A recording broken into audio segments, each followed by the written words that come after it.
Then we say there's also the reality of indigenization.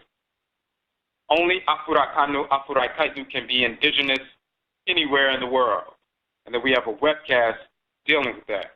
We are the only people to be created by Nyamewa, Nyame, the Great Mother and the Great Father, Amenet and Amen and Nature Kemet, and the first people to populate the various parts of the world. Indigenization, if one wants to use that term properly, is a physical and spiritual process. When we migrate to an area and live there for a while, we are not indigenous because we were the first to live there.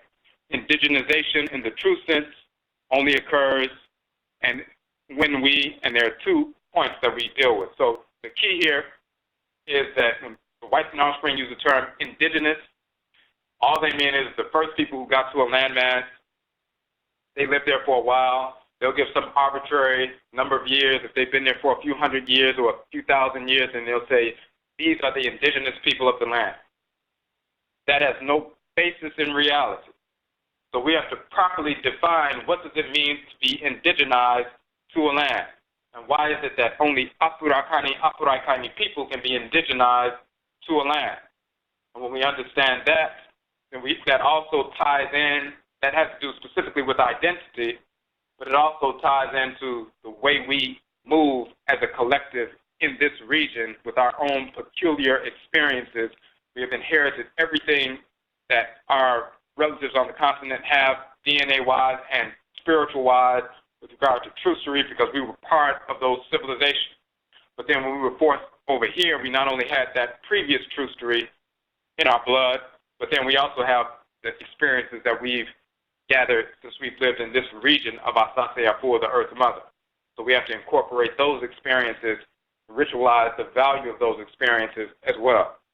So we have to understand the proper definition of indigenization, which the whites and offspring do not have.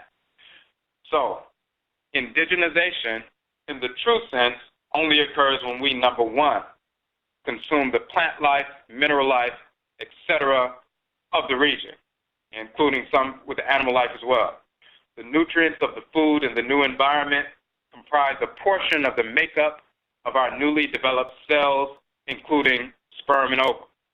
So we're in a new environment.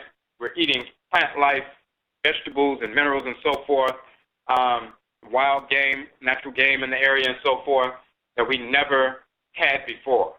And what we consume from this region of Asase Afua, of the Earth Mother, goes into our bodies and goes into the development and fashioning of all of our cells, including newly developed cells, including sperm and ovum, which of course we will pass on to our future progeny. Number two, someone becomes possessed by the local abosom of the region, rivers, mountains, etc. This infusion of energy, Tumi, Ashe, transforms their cells, including sperm and ovum.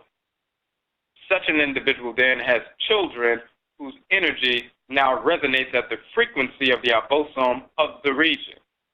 These children are the first-born indigenous people of the land. Everyone else is just visiting or settlers. Over time, those who are truly indigenous mix with others in the population, and you have, over generations, an indigenous group. Because now once the abosom possesses an individual, the energy moving through the individual's body transforms the cells of the body.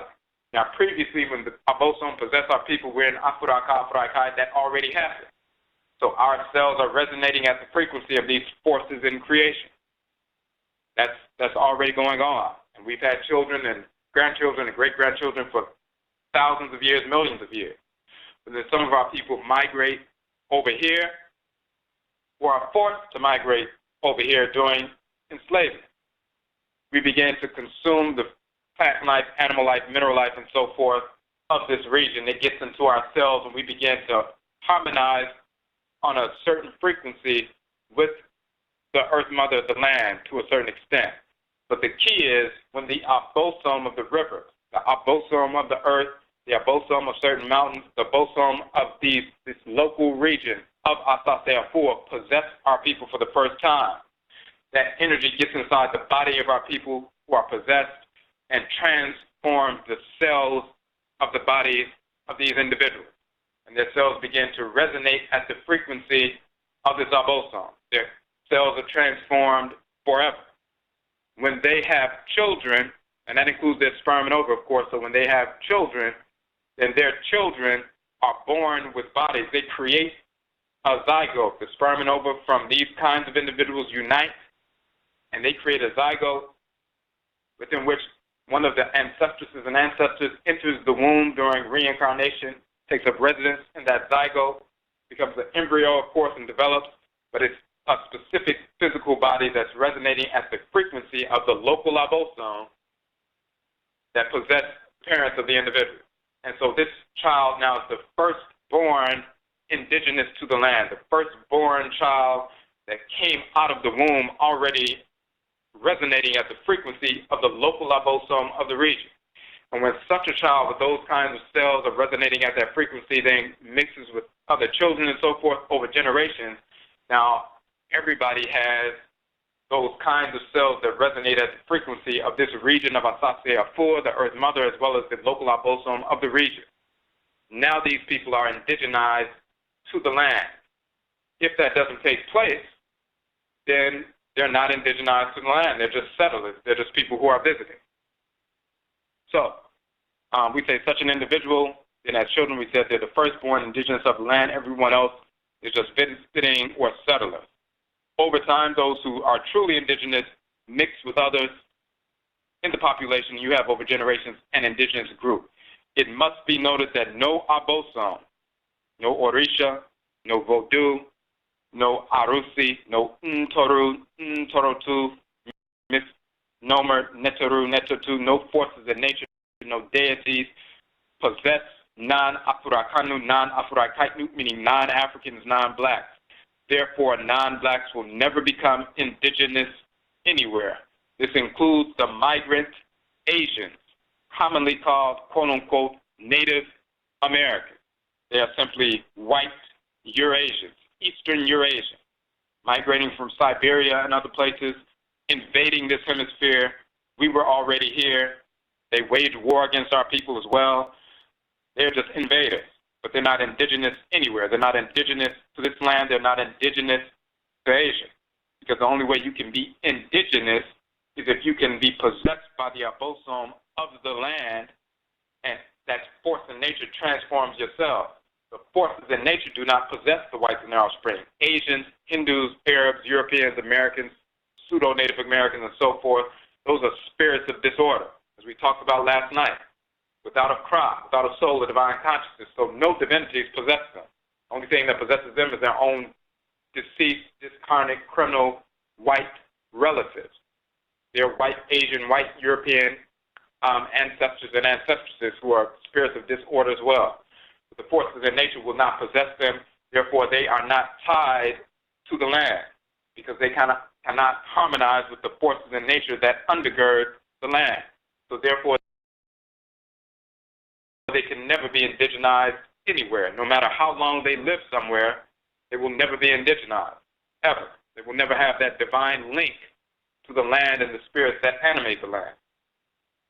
Now, some of us have been indigenized to different regions of America during slavery, rooted in the process laid out above.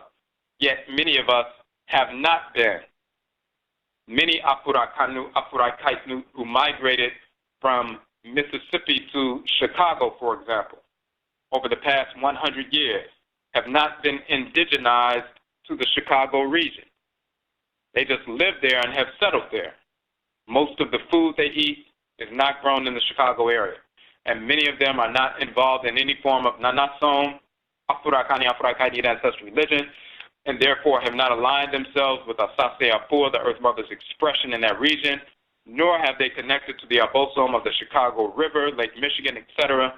Such individuals would thus still be under the same echiwadye or taboos that they carried from the region of Asase Afua, the Earth Mother, in the southern United States, the lands of Mississippi, if they had been indigenized there, or the echiwadye that they carried over from Afurakaya.